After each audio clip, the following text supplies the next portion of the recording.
AITA for refusing to lend my SIL money because she got the house I was expecting to go to, all of us. Years ago, my wife and I moved back to live near her elderly parents. We bought a house a couple of streets over from them for about $300,000. When we moved back, we helped them with the maintenance of their house, including replacing the carpet, 2 AC units that totaled $15,000, appliances, and weatherproofing the house.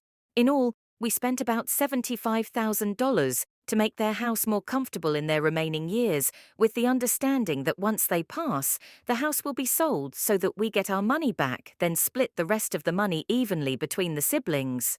When they both passed, we found out they left the house to my wife's youngest sister.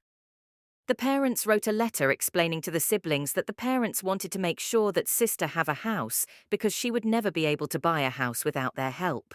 The rest of the siblings all had houses and were doing okay, so they understood and accepted the situation. I was livid because we poured money into that house, and now we're not going to get it back.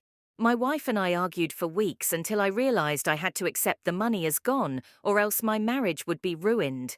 Over the years, the price of houses increased dramatically in our neighborhood, and now our house is worth $1.75 million. SIL's house is also worth over $1 million.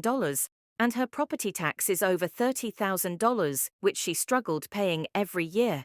Last year her husband was let go from his job, so they couldn't pay their taxes in January.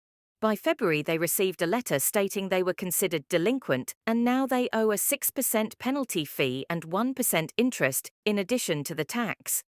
On July 1st the penalty fee will increase to 12%.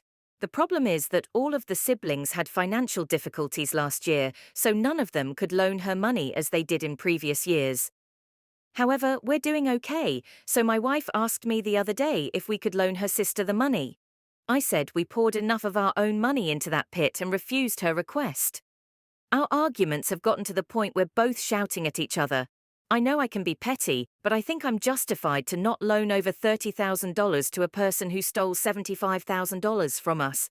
My wife doesn't want her sister to lose the house that they were raised in.